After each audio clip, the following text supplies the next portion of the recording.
Welcome everybody, good afternoon. We'll begin in just a few moments, just allowing more people to arrive. I also want to let everybody know that this lecture is being recorded by the AIA. It is a live presentation, so recording by attendees is strictly prohibited. Thank you.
You can't hear anything yet because we haven't started. We're still letting people come in, but it looks like most of the people are here, so I'll get started. I'm Letitia Lafault, the president of the AIA. It is my great pleasure to welcome you to yet another one of our Archaeology Abridged talks. This time with Dr. Elizabeth M. Greene, who will be talking to us about In the Footsteps of Roman Soldiers, the extraordinary archaeological finds from Roman Vindolanda. Before I turn it over to the person who will actually introduce our speaker, who has dug at Vindolanda herself, I want to just remind you, please, to use the Q&A function on your screens for your questions.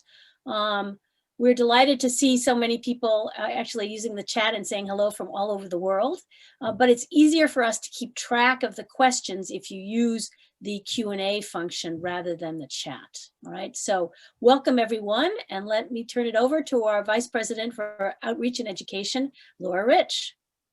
Hello everyone, and yes, I was one of the lucky few who have dug at Vindolanda, and you are in for a treat. If you aren't familiar with the site, it's one of the truly special Roman sites in the world. And even if you are familiar with it, you've probably never heard the stories that Beth is about to share. So we are truly in for a treat.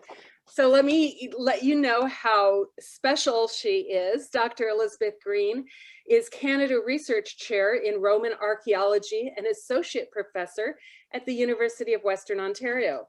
She earned her PhD from the University of North Carolina, Chapel Hill, Department of Classics, and has taught in the Classics Department at Western for 10 years. Her excavation and research specialize in the Roman provinces and frontiers, with particular focus on Roman Britain and the dynamic military communities that inhabited the frontiers of the Northwest provinces. Dr. Greene has been part of the archaeological team at Vindolanda since 2002 and led the excavations in the North Field area of the site for a decade. She is currently the principal investigator of the Vindolanda Archaeological Leather Project and co-director of the Vindolanda Field School. Her research has been funded extensively by the Social Science and Humanities Research Council Canada, the Ontario Ministry of Research and Innovation. Her archaeological research has been published in international venues since 2012, much of which focuses on the social role of women and children and families in Roman military communities. Dr. Greene has been a national lecturer for the AIA since 2014 and has given talks to local societies across the USA and Canada. She is also a member of the Royal Society of Canada's College of New Scholars, Artists and Scientists, and her research is regularly featured on podcasts, radio, online, and print media. Dr. Greene has been a member of the AIA since graduate school and has advocated for archaeology in the AIA in multiple roles in both local societies and at the national level. And we are so lucky to have her share a little bit of wisdom. So Beth, it's all yours. Thank you so much, Laura. This is fantastic. I can't stop watching the chat, like where everyone's coming from. I might as well add, I'm in London, Ontario, up here in Canada, not very far, a couple hours from Toronto, a couple hours from Detroit. So I'm close to the border. Let me just share my screen here, make sure you guys are seeing the right thing. Let's see, how's that? Are you seeing with Perfect. The good, not the presenter view? You've got the whole thing, cool. We got the whole thing. Excellent. So I started this little series 2 weeks ago where I left you on a little bit of a cliffhanger. I hadn't really shown you any artifacts at all. But I also want to just go back to where I started that talk 2 weeks ago, which was with a couple of thank yous. As always, thanks to the AIA for putting these things together and bringing archaeology to so many people. With the advent of these Zoom webinars, it's just been amazing how many people we can actually reach out to. So that's really cool. And like I said, watching that chat and seeing people from everywhere, you know, hello to those folks in Sweden. I mean, everyone's sort of putting the weather in. I wonder if we could have a little competition, like who is in the worst and the best weather? I'm not really sure. I love the snow, so I'm happy out here. So thanks to the AIA for really bringing all of these people. Like this is the definition of global archaeology, right? Bringing all these people together to hear these things. Because one of the cool things about Vindolanda is that we are an international site that is visited by so many people every summer, and we've got to get back to that next summer, right? We're really hoping for the best there, that when we can start traveling around. But it is an international site, so thank you to the AIA for bringing all these people together, and thank you to the Vindolanda Trust also for bringing all these people together. I started last week also by thanking my family and everyone who was associated and helping local heritage. And I want to reiterate that again, that local heritage and history and archaeology, however you've come to this talk, it's so important to support. And we just want to thank you so much. So whether you've come to this through your local AIA society or some other way, thank you, thank you, thank you. And this talk particularly focuses in more on the artifacts that come out of Vindolanda. And on that note, because of that, I do need to send a special thank you out actually to somebody I'm staring at, which is Laura, but all of the volunteers at Vindolanda. So the Vindolanda Trust has this amazing volunteer program, and they have had literally hundreds and thousands of people come through over the last, several decades of excavation work. And all of those people are incredibly special. They have volunteered their time and they have found some of the things that I'm about to show, or if not the exact same one, something very, very similar. So I hope there's a bunch of you out there right now who are going to go, ooh, I found one of those. Cool. So let's go ahead with that then. Okay, never lets me do the first slide. We will do it that way. Then it will let me use my arrows. So I started last week as well. If you missed 2 weeks ago, I'm just going to run through a couple of slides to introduce you to the site and the architecture of the site. That lecture is online. It's recorded. It's available. So just where you registered for this one, you can find the other one and watch that recording in case you haven't had enough of this. So the site of Vindolanda is, it's a really exceptional spot in Northumberland in the UK, as you can see from an image like this. Yes, the sun does shine, it shines a lot. We have a lot more than anyone would ever imagine. And we have beautiful views such as this. The site has been very well excavated by people through the Vindolanda Trust, people like Robin Burley and Andrew Burley, and like I said, all of those volunteers who have come through for all of these years. It is an amazing project to work with. And one of the reasons is because of the kinds of extraordinary and unique artifacts that come out of that site. Just to get you sort of orientated again. If we just zoom out, here you have that image that I showed 2 weeks ago of the Roman Empire. It's huge. You could work in many different corners. I happen to work in the northwest corner with Vindolanda, all the way up here in the north. Conquered in 43 CE, the province of Britain was, and then through that decade, sort of they got up to the north and created these various frontiers. What we're going to be focusing in on is what we call the early frontier. I put that in little scare quotes because some people argue it's not really a frontier at that point, not really what's at issue here. I'm looking at the early periods of Vindolanda, and the reason why that's important is what I mean are pre-Hadrianic. And the point is that everyone thinks of Hadrian's Wall when they think of this region, but there was actually a lot of Roman activity for a good 50 years before Hadrian's Wall was built, roughly. So we're looking at this very important site of Vindolanda that's right in the middle here. You've got Hadrian's Wall is the little green dot. You have the purple dashed line, which is the early road that probably existed when these forts were built. And that was guarded by a bunch of forts along the way. And Vindolanda is one of those right there in the middle. That's the site that you see. So for all of those folks who have been to the site before or have seen pictures of it, this is what you see when you walk around. You see some spectacular stone remains. You walk on Roman roads, something like this right here, that they are the original Roman stones. You know, we haven't replaced them or anything. And if you're trying to imagine that in plan, here's the whole plan of that 3rd century stone fort that you're actually seeing. You've bought your ticket up here, you've walked down the Roman road here, you're in the what we call the extramural settlement, or commonly called the vicus, the settlement that grows up outside of a fort. And then you have your stone fort right there. And if you needed to shelter for a bit, as one often does at Vindolanda, you've ducked down here and you've gone to the museum and the coffee shop just down beyond the fort there, in the little sort of sheltered area where you also cannot get any Wi-Fi or any phone calls, which is kind of wonderful too. That is what you see when you walk around the site. What you don't see when you wander around, other than with the signposts and various plans that are showing you what's underneath, is this right here. The green shaded area is our period 4. That represents the largest of our what we call pre-Hadrianic forts, the ones that were there before Hadrian's Wall. And those are the ones we're focusing in on today because they lie in what we call anaerobic preservation, anaerobic soil. And there's no oxygen getting in. And so therefore, all of these forts that were built of timber, last week I showed some spectacular wooden timber floors and all sorts of architecture and whatnot. Not only is all of that preserved, these large timber forts, but also all of the artifacts, everything that's inside that tells us about the people who are living there, about daily life, about aspirations even, because we find letters in there. And I'm going to talk about those in today's talk. So we have this huge area, not this entire area, but the area from about where you can see my cursor here. That is all preserved in these early levels in anaerobic preservation, deep archaeology that has no oxygen getting into the soil. Therefore, you have the preservation of organic remains like leather and wood, and bone is preserved very well, and metals are preserved without any corrosive element on them. So it's really quite an incredible thing to see. And anyone who's out there listening who has excavated this will know what I'm talking about, how amazing this really is.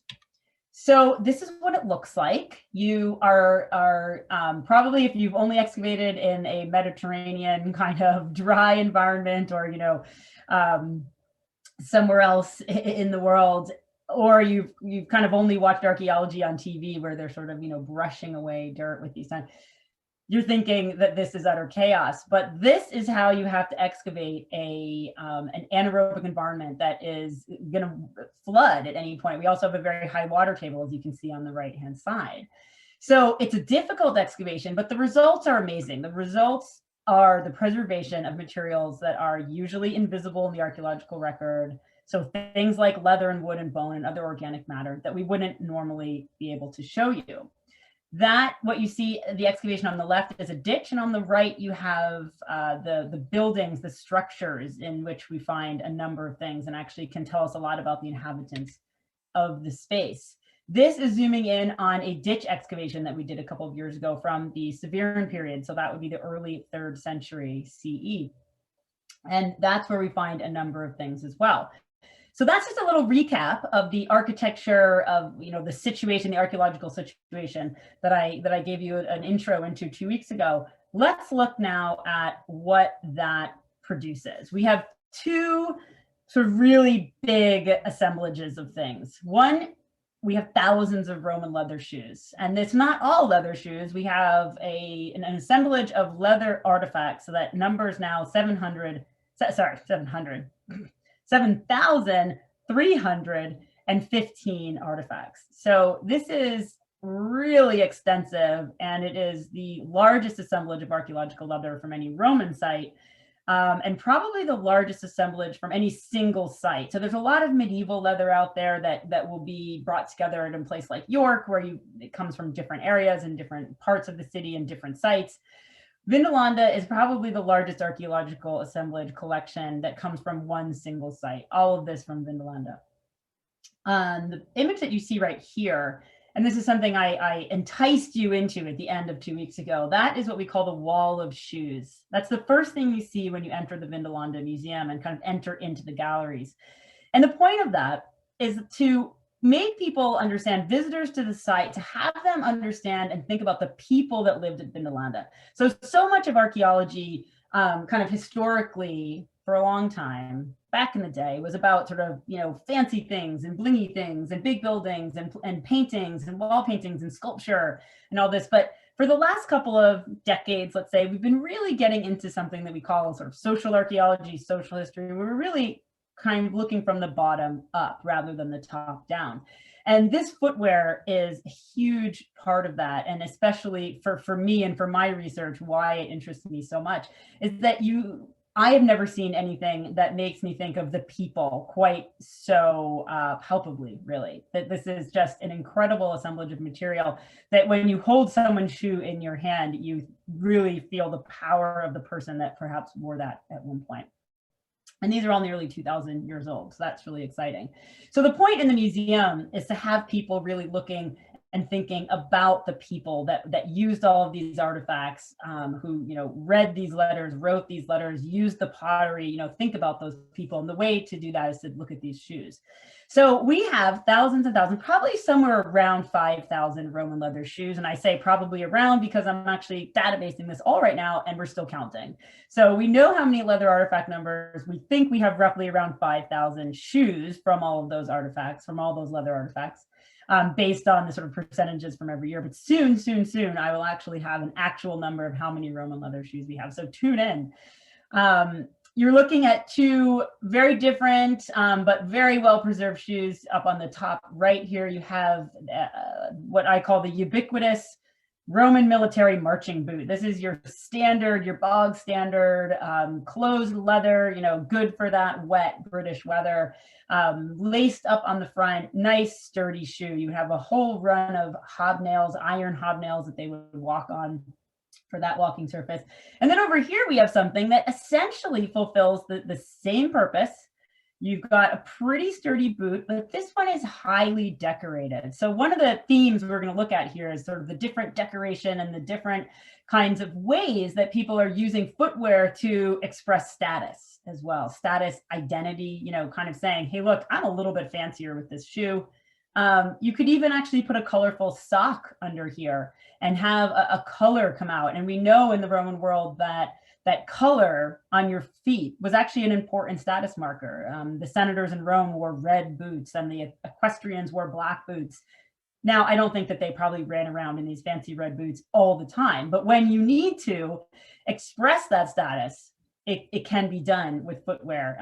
And that's the sartorial expectations of status are actually quite important in the Roman world. If this were a talk about that, I could go on and on, but let's just focus on some shoes. So you've got two shoes here that basically do the same thing, but in a very different way because of the identity and the expression of status and perhaps wealth, particularly on this one with all these lovely cutouts. We have shoes of all shapes and sizes. So you're looking at a couple of children's shoes, children, perhaps sort of young adolescent. living at the site. And we have shoes of children who lived at the site in all different periods, from the 1st to the 4th century CE. That basically is our span of areas, levels where we would find leather preservation, whether it's in ditches or in homes, something from the 1st to the 4th century. So you can see here that actually there you have a very nice shoe as well. You've got that leather cutout where you might have more of a decorative element, but this is on a children's shoe. So one thing that I've been asking over the years is, okay, wait, do we need to actually see the children as also upholding the sartorial expectations of status, of class, perhaps, of that military hierarchy that we might see happening? So even in our children's shoes, we can talk about how they're expressing a certain kind of identity, perhaps. And then over here, one of my favorites, this is a pair of shoes.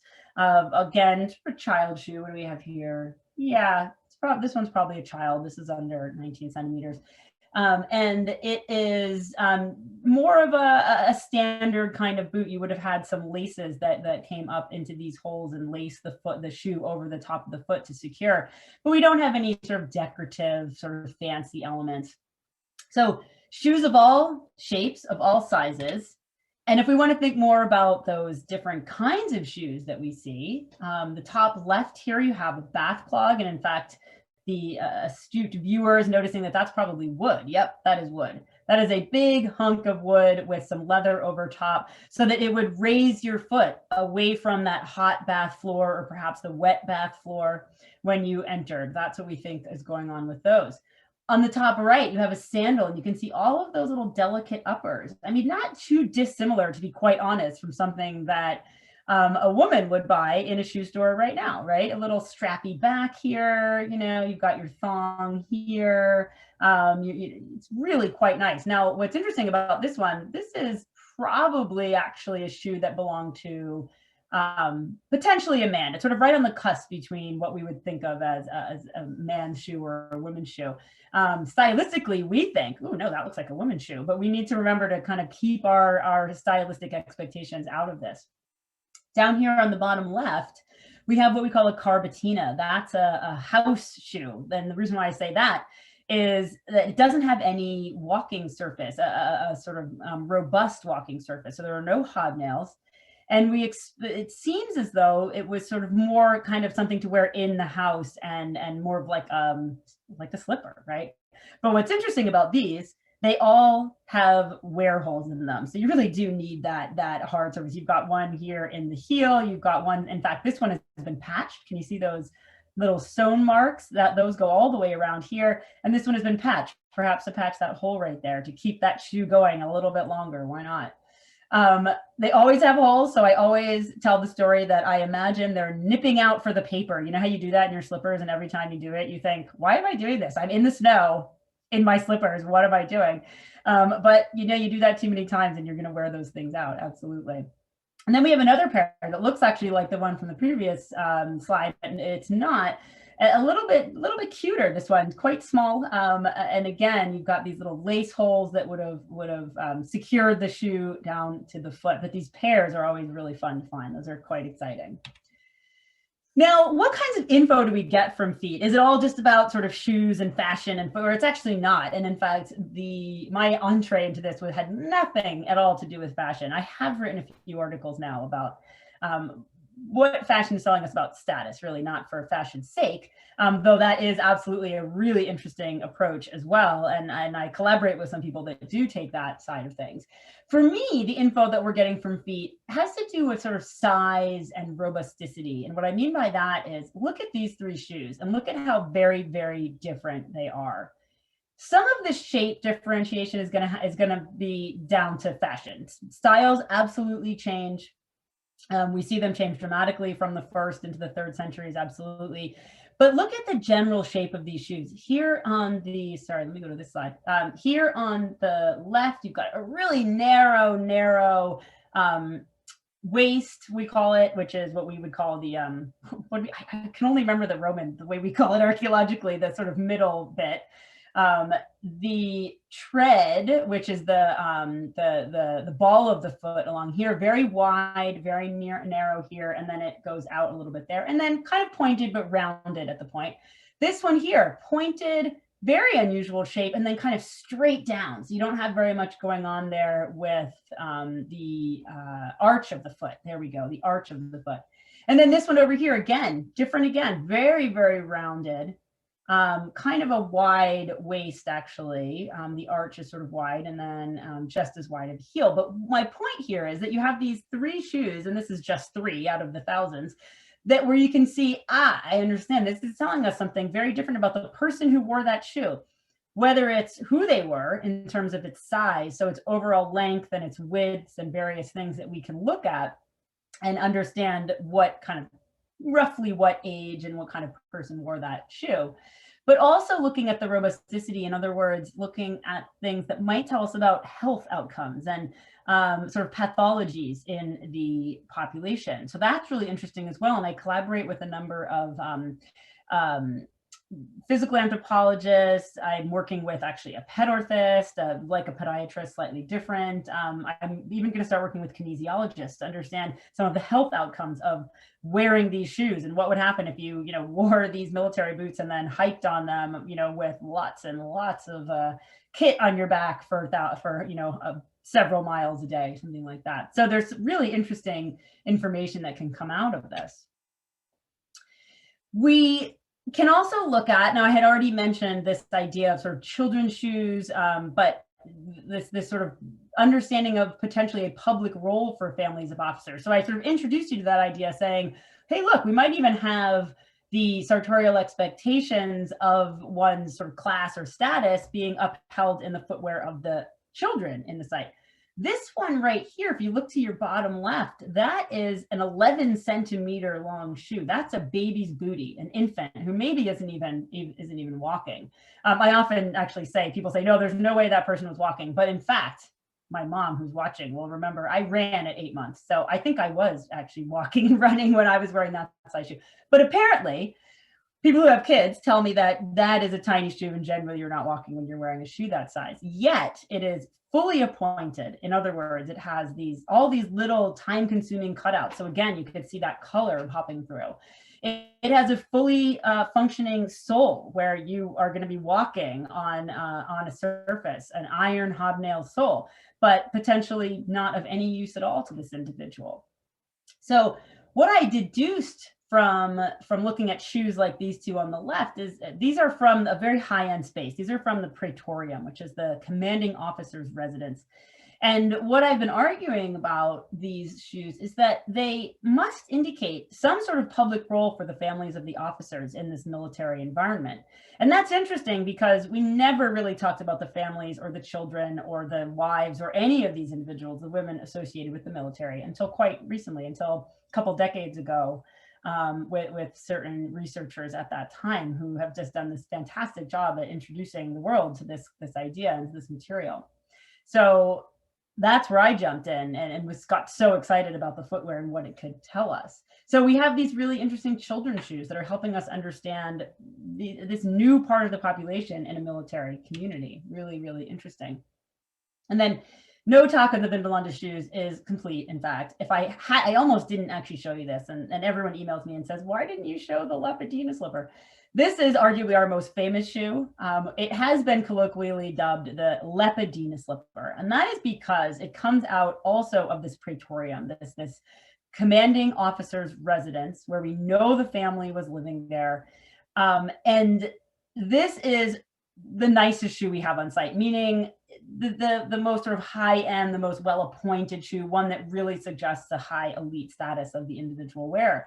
And how do we know that? You might be thinking, hey, I would have bought that.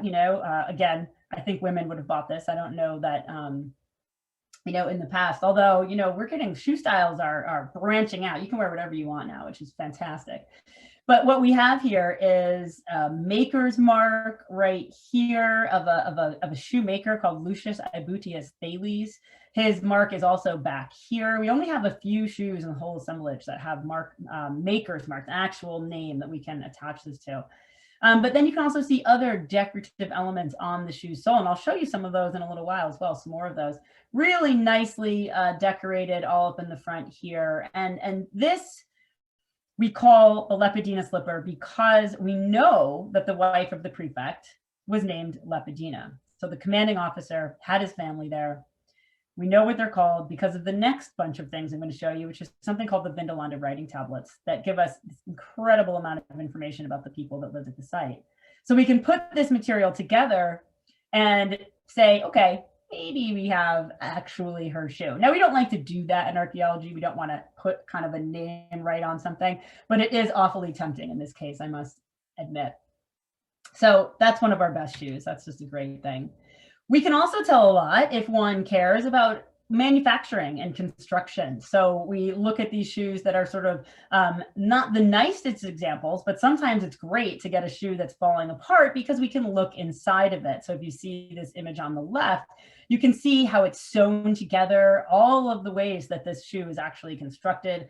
That's fantastic for us. If we only had amazing examples that were complete, we would never know how it was made because we can't take it apart, right? Nobody lets us do that, funny thing. But we are actually starting to look at new things. I'm working with somebody who is, we have been CT scanning shoes. So this is super exciting with one of my colleagues here at Western, Andrew Nelson in the anthropology department. And when you CT scan a shoe, if you're thinking, wait, like that medical thing? Yeah, totally, like that medical thing. But if you put archaeological items in there, you also get this amazing image of, you can see right through the shoe. Now, if there are any doctors out there, you're thinking, wait a minute, those metal hobnails are going to cause a problem. Yes, they do. They cause a huge problem. We're trying to work around that. Essentially, what you get are these like sprays of light everywhere from metal. So yes, that is a problem. But shoes that don't have any metal associated, we can see right through them and we're getting all this really fantastic information. But your basic construction style here is that you have, as you can see in the top image, a bunch of thick layers, cowhide layers of leather. And those are put together and then nailed together, either sewn. You can see a sewn object over here, but most of them are nailed together and then an insole on top. So of course you're not walking on these nails that are kind of, they go through all the layers except for the top and then they kind of hook over. And then you have your insole that kind of softens the blow for your foot. That's the toe you're looking at here. And this is the heel. This is what we call a heel stiffener, which is something that kind of comes up and supports your shoe, kind of just like we have today. I mean, that's what's something so amazing when you look at this stuff, that they actually had all these really cool things that that we kind of still use in a way. Okay, we also have altered shoes. So people ask me about this all the time. We have home remedies on shoes, and this is one of my absolute favorites. Now, this is roughly the size of an adolescent shoe. It came out of the Severan period ditch, so we're talking early 3rd century.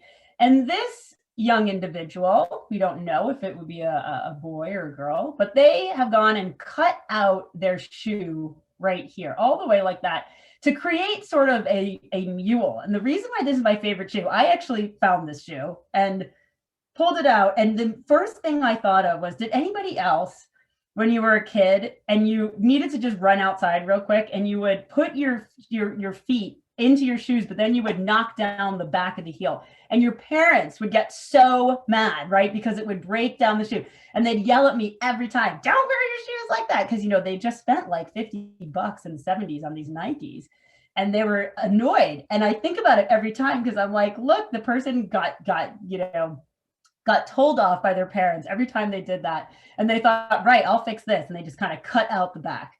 Okay, now that's my story that I tell about it. Realistically, they probably outgrew the shoe and they wanted to get a little bit more life out of it. So they cut the back, but it shows us that they do alter shoes. They have home remedies for various things. And if this were a different talk, my talk about what the Romans knew about podiatry, this would cover things like they put extra hobnails into certain parts of the shoe, into the sole, maybe to fix pronation or supination. They wouldn't have called it that, of course, but they knew that there were these issues with walking and gait that were affecting their shoes, and they could solve that in some way. And the Romans even had what we would think of as a kind of 1950s orthotics. Now, this is obviously before my time, but I think there are people out there who will remember that there was a piece of metal that was put on the back of the heel, right? We actually have those in the archaeological record. So I'm not showing you those today because this is not my podiatry talk, but we actually have some really interesting evidence that they understood things like that. And they have a kind of 1950s orthotic that wasn't really kind of, you know, improved upon for a long, long time. So those smart Romans. We also have rare examples. They crop up at Vindolanda all the time. Vindolanda seems to be one of those places where every summer something like, oh, wow, no one's ever found this before. This is not totally unique, but these are quite rare. We don't have too many of them, but you do find them around the sites that do produce leather. You will find these. This is a cork shoe sole. It has a leather insole, and then there's a layer of cork underneath it, which is really quite cool. We have a couple of these at Vindolanda, but this was the first one I had found myself, so that was quite fun. So there's a kind of interesting example of something. Now, I mentioned you could probably hear about shoes all day long. Too bad this is just a lunchtime, archaeology abridged lecture. But you can always catch me talking at Vindolanda. You can catch me in other places where I will just devote an entire hour to shoes. But I want to make sure people know that it's not all about the shoes. We also have other leather artifacts that are really just kind of jaw-dropping sometimes. Things like this right here, this top left, what you can't really tell there, this actually folds up on itself, and then you have sides that sew into it. This is a little leather box, just about like this big, maybe held little writing tablets or something. It's a bit smaller than writing tablets, but this is the kind of thing we would never understand from the Roman world if we didn't have this kind of preservation at a place like Vindolanda. You have this over here is just some sort of strap junction where, they clearly had attached something on these sides here. This will have at some point been sewn together. And it must have been holding, whether it's horse gear or, something else, we just can't say. And then all of your kind of mundane, everyday patches. Those are patches with all the little, sewn marks, just like we would have today, right? You rip your jeans, you go into your mom's sewing kit or your dad's sewing kit, and you get a patch and you put it on, right? Just like that. They patched leather tents, and they must have patched clothing. We don't have too much clothing. Like, we don't have a whole tunic. That doesn't really exist from anywhere. But if anyone's going to find it, Vindolanda will. So we'll hopefully come up with that. And then neat little things like this, that again, clearly part of maybe horse equipment where you had straps that were hanging down, and you've got a much more robust junction here. And whether these things sometimes are part of decoration or totally utilitarian is sometimes hard to tell from what we're looking at.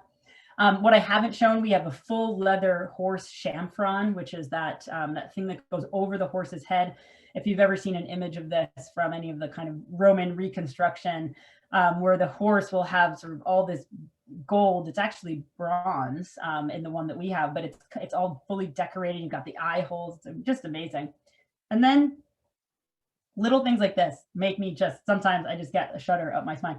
This is a thumb guard, so an archer's thumb guard. So you would have just kind of stuck your thumb right in there, and it attached down here. And has anyone done archery? I like to, if my husband were listening, he would laugh. I like to say, I was in fact a junior yeoman when I used to go to camp in New Hampshire back in the 80s.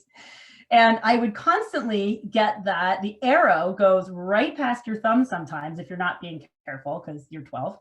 And you get your thumb cut all the time. And that's what's going on here. This is probably a thumb guard for archers. We know we have archers at the site, and it looks like that's what's going on there. So we have these amazing things that tell us about just the people and how they're just everyday issues that we still live with today.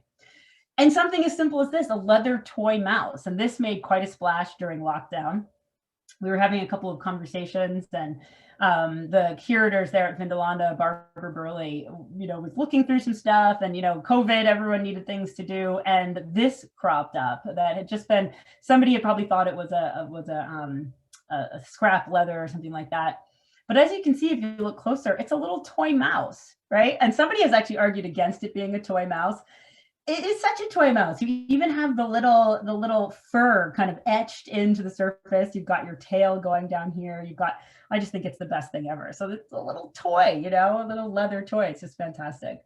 And then we can tell about leather production. We've got manufacturing and production offcuts.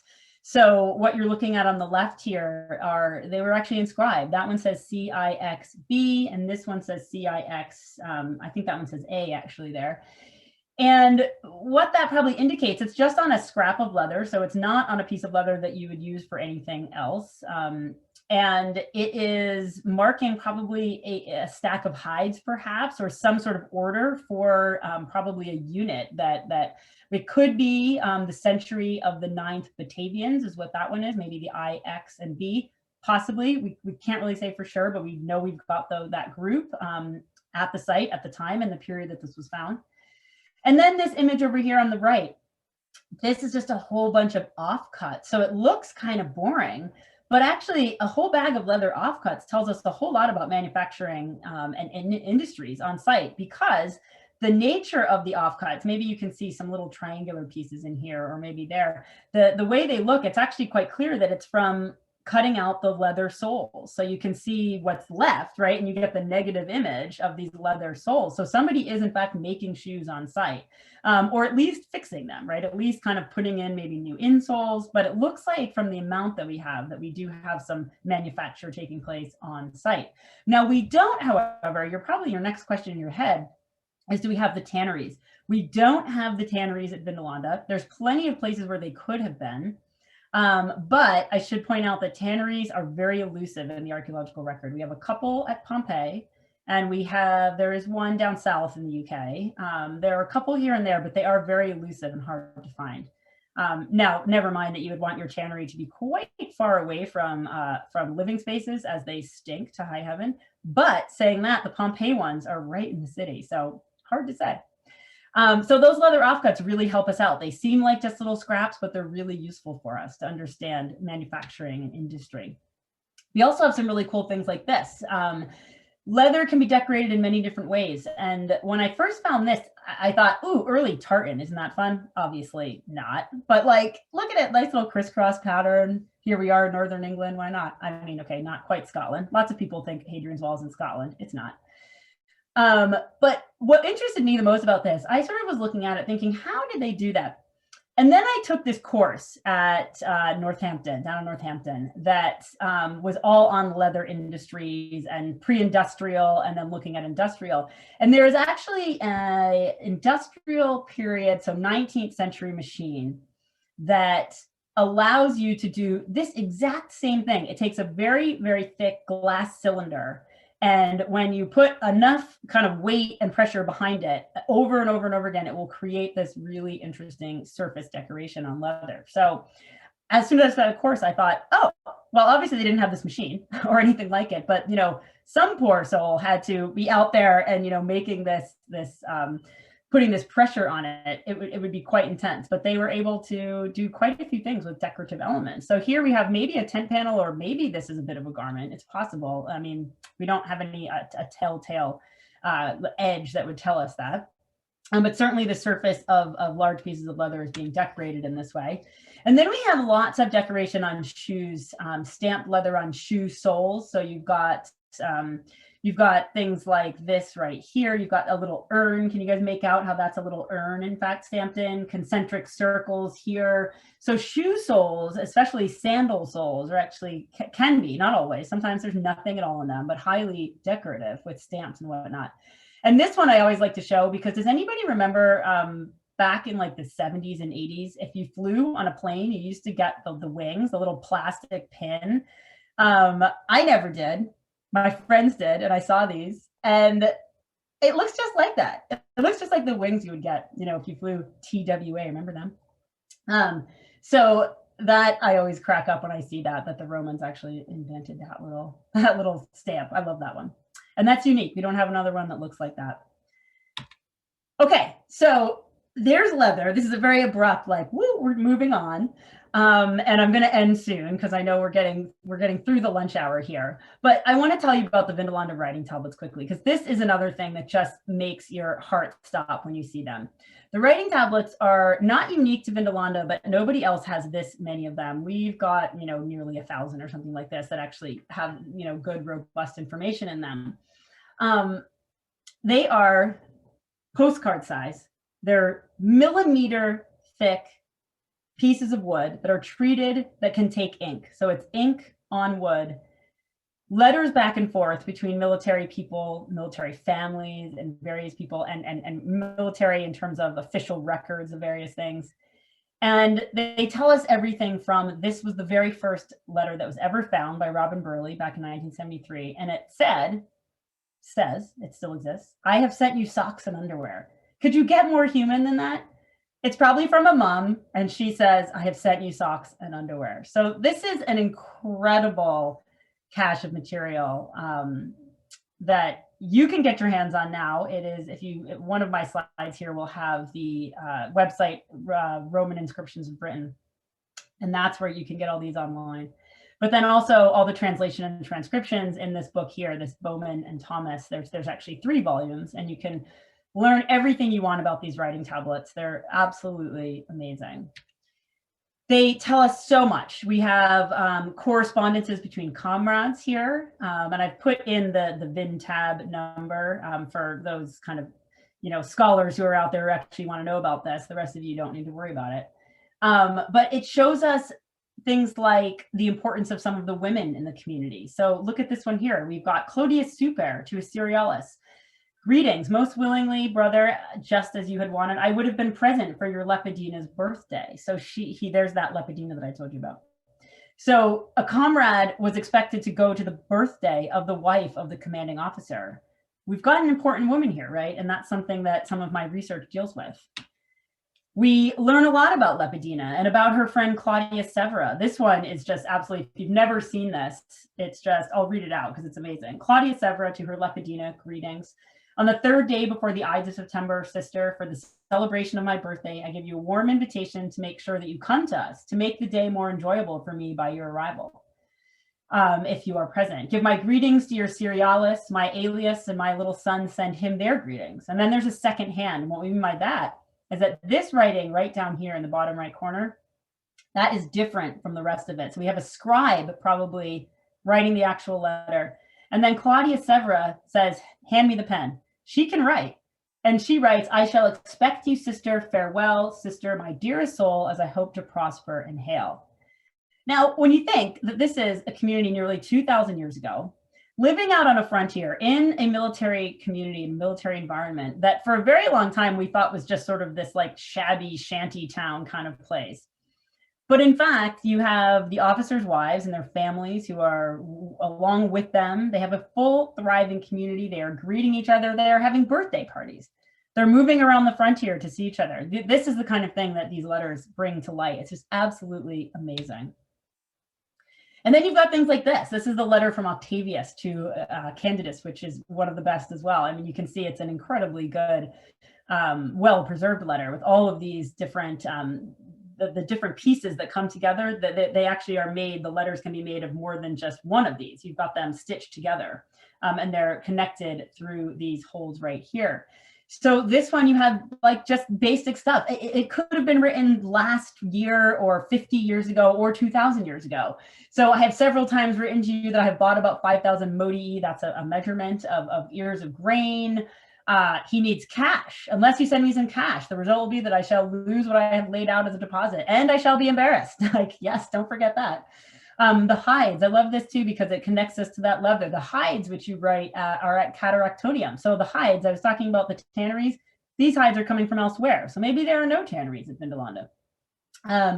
Right, that they be given to me in the wagon about which you write. I would have already been to collect them. This is great for everyone who's in Massachusetts and probably any other state, but having grown up and learned how to drive in Massachusetts, I would have already been to collect them, except that I did not care to injure the animals while the roads are so bad. So it's winter time. Massachusetts, sorry, if we have any politicians on, you do not fix your potholes. Know that I have completed the 170 hides and I have 119 modii of threshed brachus. And we've kept the word brachus in there because we don't know what it is. Sometimes that happens.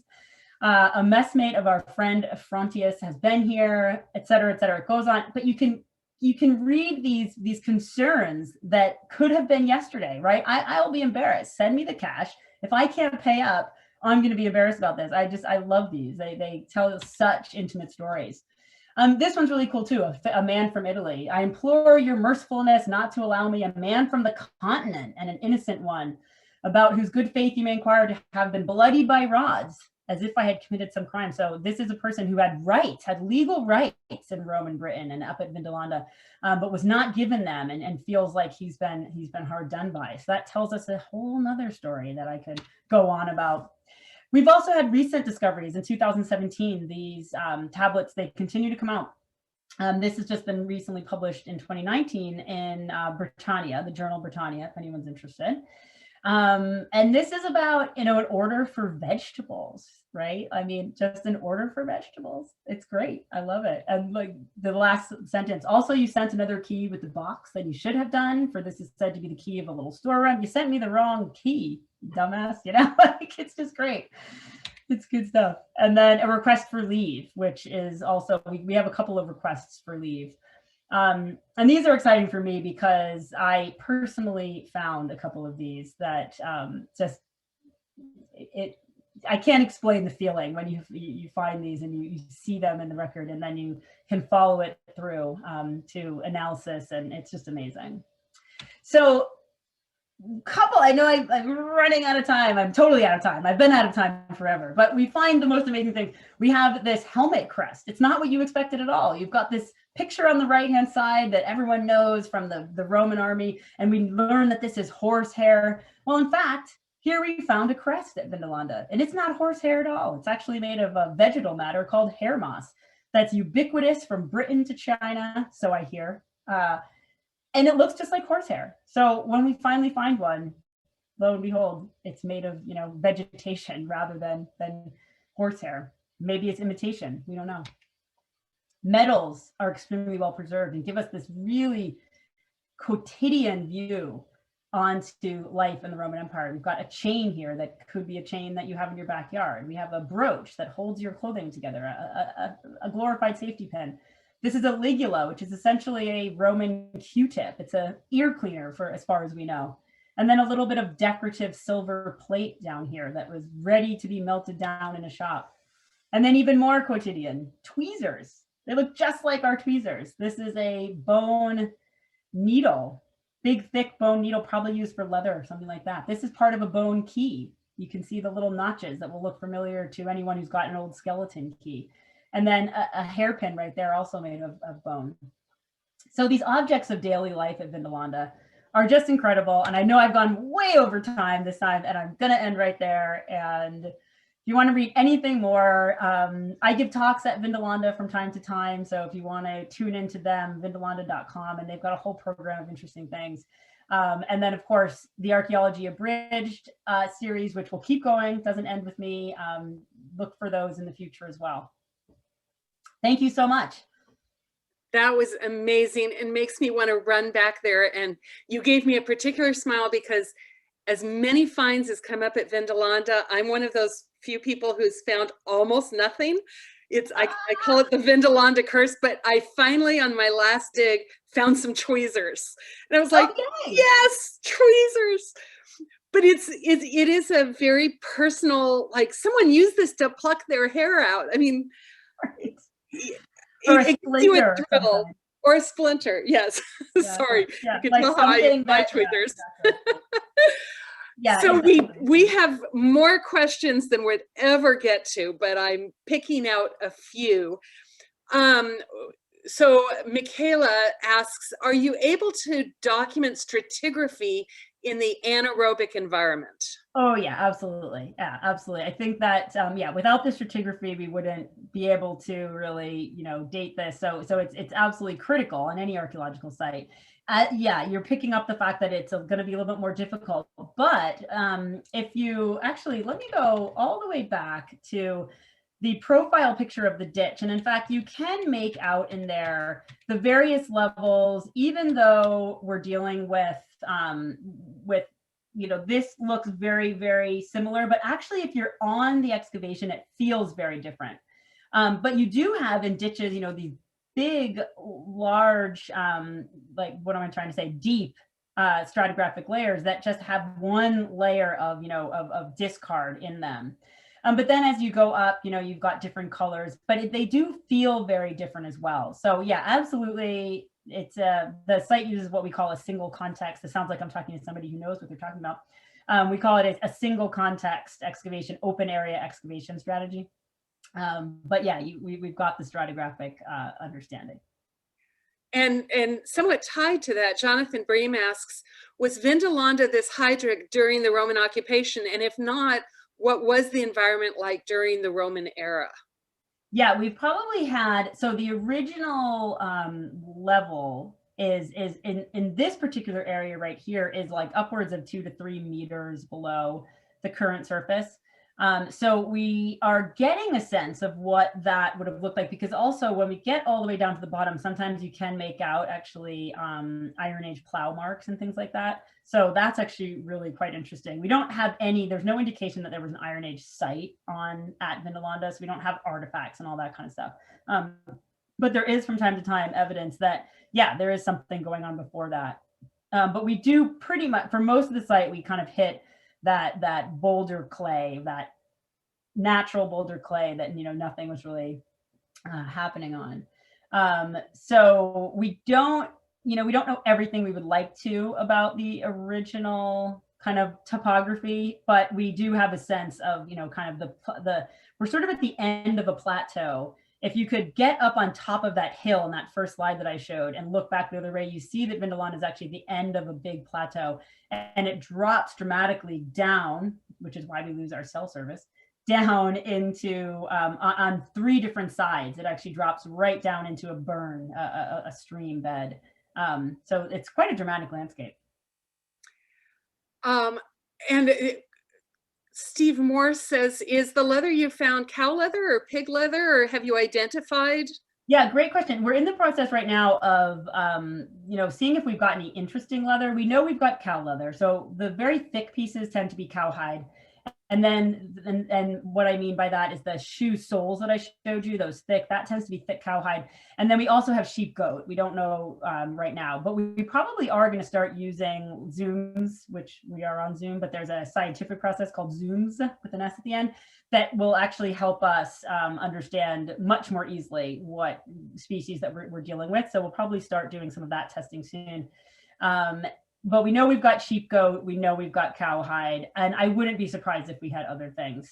We've tried some of the follicle analysis under a microscope, but that I don't think is as certain as one would like it to be.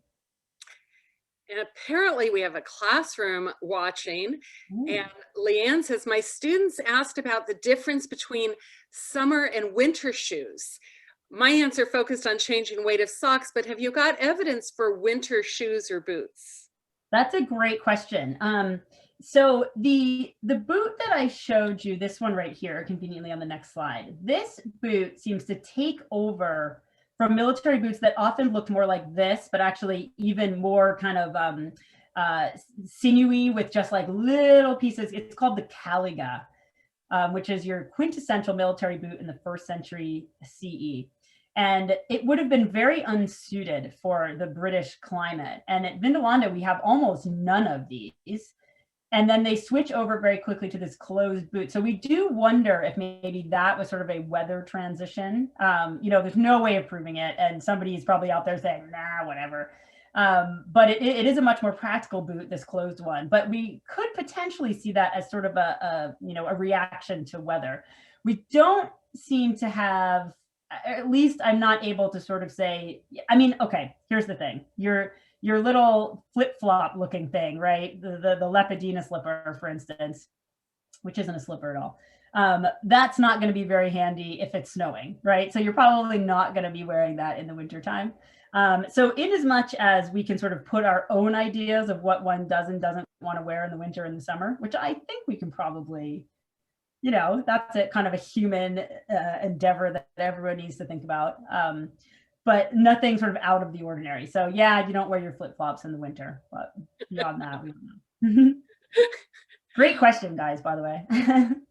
And then, you know, honestly, we've got something like 70 questions. We can't get to them all, but about 5 different people said, wait a minute, they're listening very closely. Where would they have gotten cork for the cork soles? Oh yeah, right. Oh my gosh, you know what?